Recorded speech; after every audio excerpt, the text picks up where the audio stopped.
Espero que todos estén muy bien en este inicio de semana. Hoy lunes 10 de julio, ya es julio, ya estamos pues a un poquito más allá de la mitad del año y entonces ya también empiezan las lluvias, el calor se está un poquito alejando, dependiendo pues de dónde estemos, pero pues hoy estamos acá, no estamos en el estudio y pues el programa que tenemos, vamos a hablar quizá pecando un poco de ser, pues es que hay como un debate acerca de si se debe o no se debe hablar de Xóchitl Gálvez. Hay quienes piensan que hablar de Xóchitl Gálvez es como hacerle el juego a la derecha, y entonces es una como estrategia en que nosotros estamos hablando de ella y entonces la estamos como posicionando mediáticamente, políticamente y estamos difundiendo su nombre. Esa por un lado es la postura y entonces los que creen esto pues dicen no hablemos de ella, no digamos nada de ella y por lo tanto pues que no se mencione. Después hay otra postura que también puede ser radical, ¿no? En donde se dice pues que sí, que hay que hablar de ella para estar constantemente criticándola y entonces eso hace que poco a poco se vaya desgastando la imagen de Xóchitl Gálvez, se vayan evidenciando sus mentiras, se vayan evidenciando o vayamos evidenciando pues que no necesariamente o no es esta persona humilde que viene de clases populares y que logró a partir de mucho esfuerzo convertirse primero en ingeniera y después en una empresaria pues como exitosa. Y que hay que evidenciarlo, ¿no? Entonces están estas dos posturas. Yo estoy más a favor de la segunda porque sí pienso que ellos, la derecha, está tratando de posicionarla mediáticamente y está tratando de inflarla, ¿no? En todos los sentidos.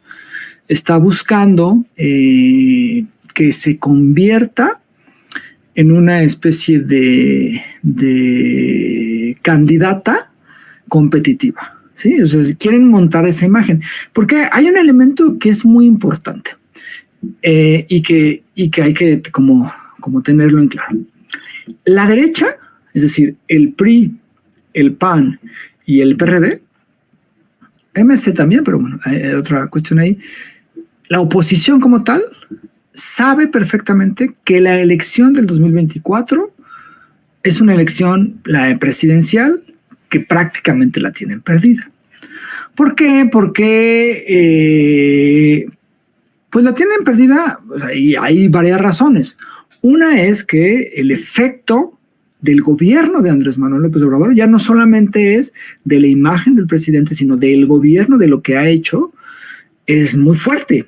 Y en lugar de disminuirse por los desgastes típicos del poder, de que sea criticado, de que haya una oposición que sea muy, que constantemente le diga cosas, en fin, al contrario, se ha incrementado la popularidad de Andrés Manuel, se ha incrementado también el número de personas que confían en él. ¿Por qué? Por muchas razones, ¿no? Porque el gobierno pues está haciendo cosas buenas, porque ha dado digamos apoyos, ¿no? a la población, porque se ha fijado en los humildes, porque se ha fijado en los pobres, porque mantiene una relación constante con el pueblo.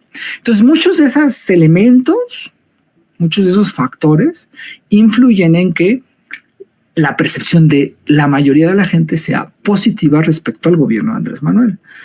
Entonces esto pues es una cuestión muy fuerte porque no solamente es Andrés Manuel como persona, que sí fue quien ganó la elección del 2018, sino es Andrés Manuel como presidente y es el gobierno.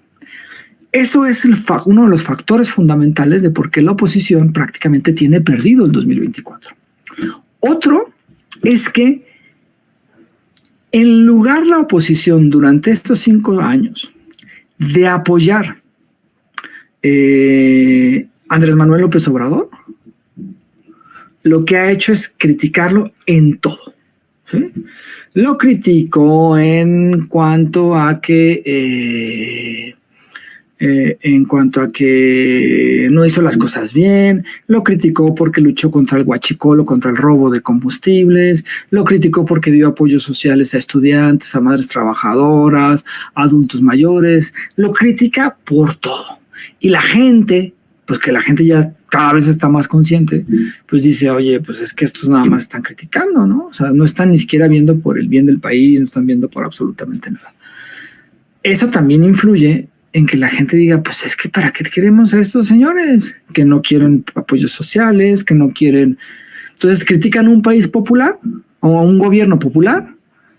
Pues por supuesto que eso es que también afecta, que creo que hace que el PRIAN junto con el PRD tengan pues prácticamente la elección del 2024 perdida, es que no han logrado desligarse de su pasado corrupto. Sí, o sea, la gente todavía sigue teniendo la memoria de que quienes son los corruptos es el PRI y el PAN y el PRD. Quienes robaron y saquearon al país son los priistas y los panistas. Quienes hicieron que la situación de la población fuera cada vez más complicada fueron ellos. Quienes los gasolinazos, el saqueo, en fin, quien fue lo de la guerra sucia, pues fueron los del PAN, los del PRI, en fin. Toda esa parte, eso también influye en que pues, la oposición pues, no pinte. Y la cuestión acá es muy interesante porque ellos saben que tienen esto perdido, ¿sí? Y saben que va a ser muy complicado. Ellos apuestan, más que nada, a que el presidente, el próximo presidente o presidenta, o incluso el mismo López Obrador, porque las elecciones legislativas entran primero los legisladores y después el presidente, entonces tiene tiempo, unos días, meses, semanas para él mandar propuestas a un nuevo Congreso, a una nueva integración de la Cámara de Diputados y de Senadores. Entonces el caso es que ellos apuestan a que no se tenga el control de esa Cámara. Sueñan con que no tengan ni siquiera el control para aprobar la mitad más uno para aprobar el presupuesto, cosa que ha tenido en estos que Andrés Manuel siempre tuvo. Entonces ellos están apostando a que no gane el Congreso Morena y sus aliados y a que no tenga, digamos, el plan C no surta efecto. Entonces eso es en realidad lo que están buscando. Pero en ese camino eligieron a una candidata, a una persona, a una mujer, que es Xochitl Gálvez, para que sea su abanderada presidencial, para que se logre, ¿no?, que no gane en el Congreso. Y entonces hicieron una elección sui generis. Todos pensaban en realidad que quien iba a ganar, quien iba a ganar o quien pensaban que iba a ganar era un como panista, ¿no?, de hueso colorado, o un neoliberal clásico como Enrique de la Madrid, ¿no? Estaba priista Enrique de la Madrid, hijo de un expresidente, neoliberal, elitista, todo eso.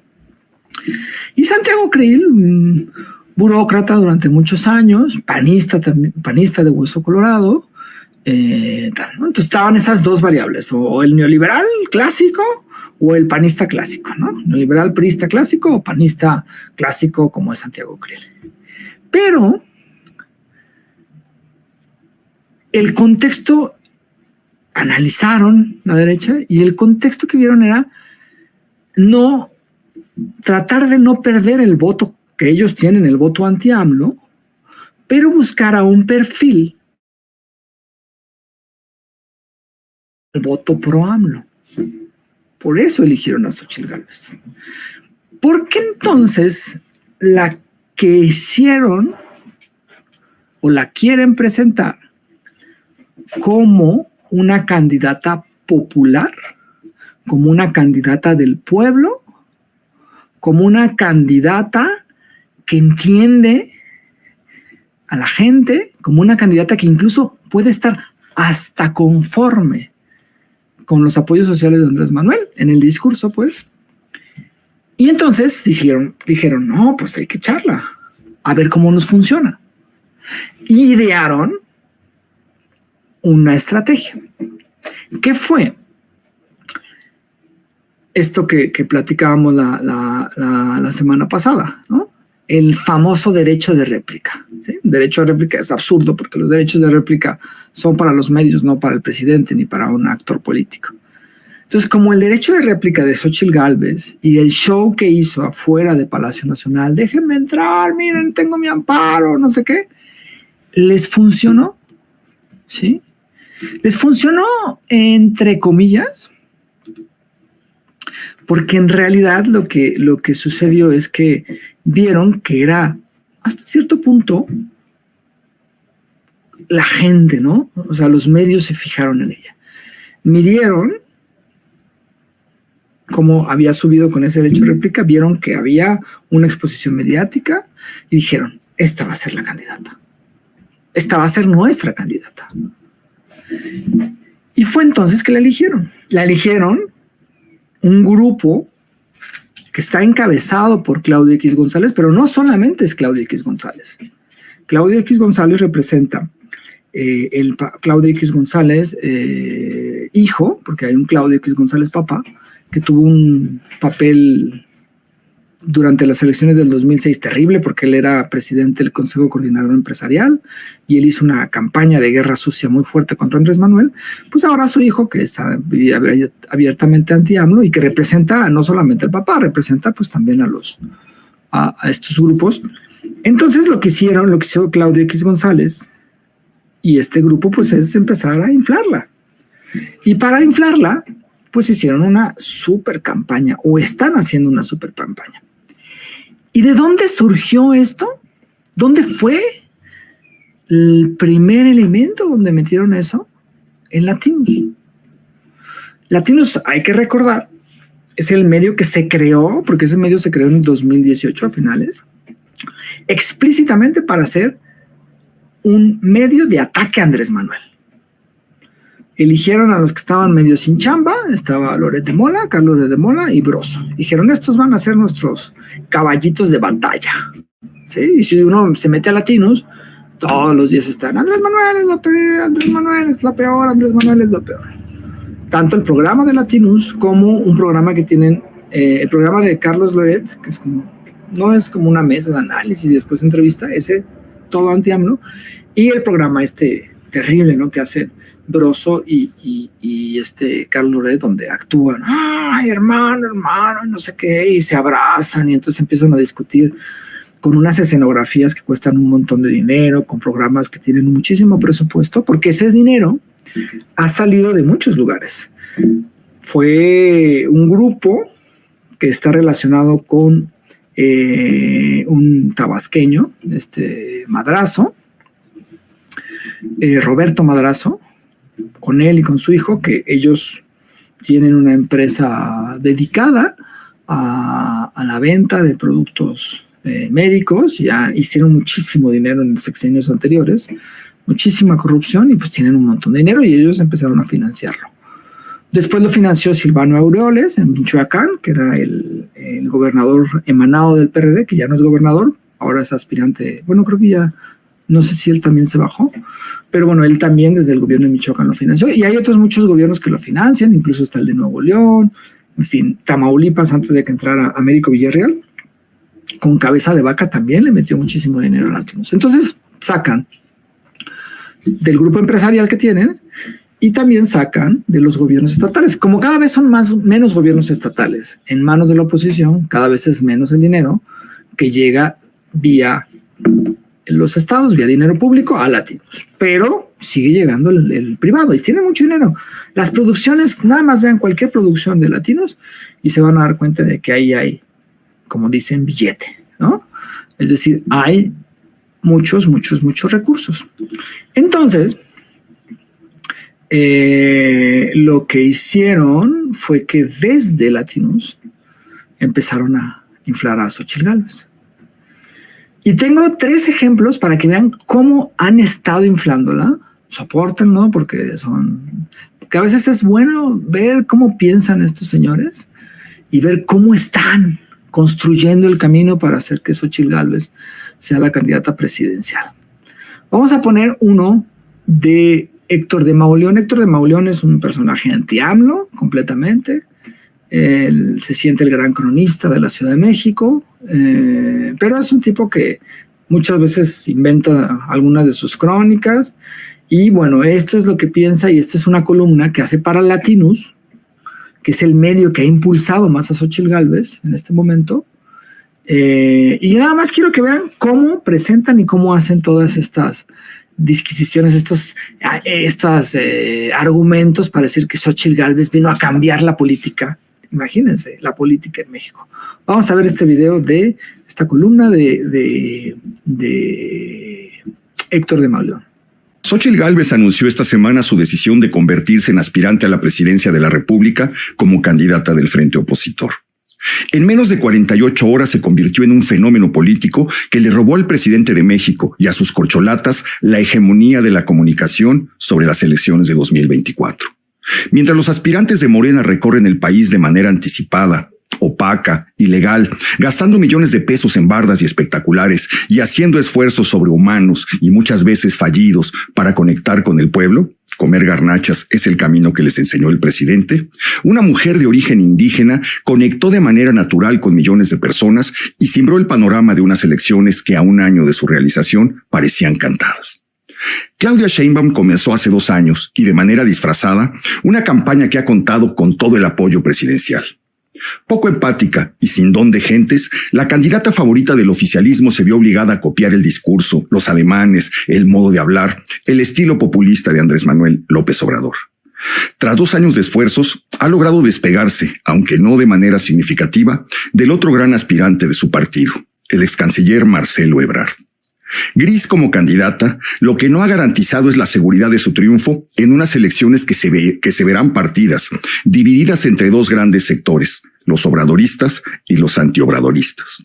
Durante el tiempo en que Sheinbaum cabalgó sola, abandonando una y otra vez la ciudad que gobernaba, la queja mayor contra la oposición ha sido que sus candidatos no convencen, no despuntan, no calientan plazas, no simbran.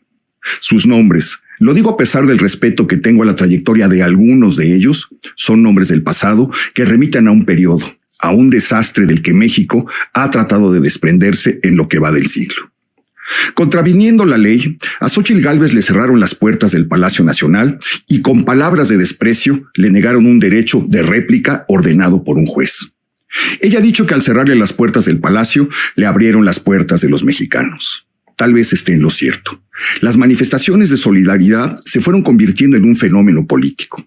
Se desató una oleada de furor por Xóchitl. La aspirante se adueñó de las redes. Se mantuvo como tendencia durante varios días sin echar mano de granjas de bots ni de moneros paleros. Oráculos la ubicó como el personaje con mayor cobertura mediática en la semana, pero también con mayores positivos. 86% de lo que se publicó alrededor de ella tuvo una carga positiva. Según esa medición que registra impactos positivos y negativos en los medios, el saldo de opinión favorable a Xóchitl Gálvez quedó muy por arriba del resto de los aspirantes. Gálvez logró todo eso sin derroche de recursos públicos y con una historia extraordinaria que contar. Mujer indígena hidalguense que vendió gelatinas, que huyó de la pobreza y de la violencia intrafamiliar, que vivió en un cuarto de azotea en Iztapalapa, que obtuvo una beca para estudiar ingeniería, que logró crear una empresa que muy pronto se volvió exitosa, que más tarde se vio convertida en miembro del primer gobierno de alternancia en más de 70 años y que desde entonces comenzó a empujar la agenda indigenista, que llegó a gobernar la alcaldía más fifí de la ciudad, Miguel Hidalgo, y que no se involucró en escándalos ni pesa sobre ella la sombra de la corrupción. Una marginal, una outsider que no milita en partido político alguno y que ha logrado mantenerse alejada de todo lo que en el imaginario representa el PRIAN. Hasta los defensores más férreos del obradorismo han debido aceptar que la irrupción de Xóchitl Gálvez en el panorama electoral descoloca a los candidatos del oficialismo y pone en entredicho la narrativa de que 2024 será el choque entre el proyecto popular que encabeza el presidente y el proyecto de las élites que encabezan los partidos de la alianza. Para ser candidata, Xóchitl Gálvez tendrá que vencer muchas cosas. Para empezar, a las dirigencias de los partidos de la alianza y a sus respectivas estructuras. Y para seguir, las tormentas que el oficialismo, amenazado por su figura, inevitablemente tendrán que desatar sobre ella y que de hecho ya ha comenzado a desatar mediante sus paleros, sus moneros, sus periodistas patrocinados.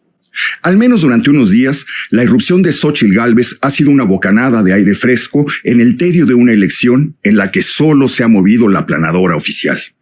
Falta mucho todavía para la hora marcada del calendario. A la oposición, por lo pronto, le ha surgido en proyecto una magnífica candidata, la única que hasta hoy preocupa seriamente en Palacio.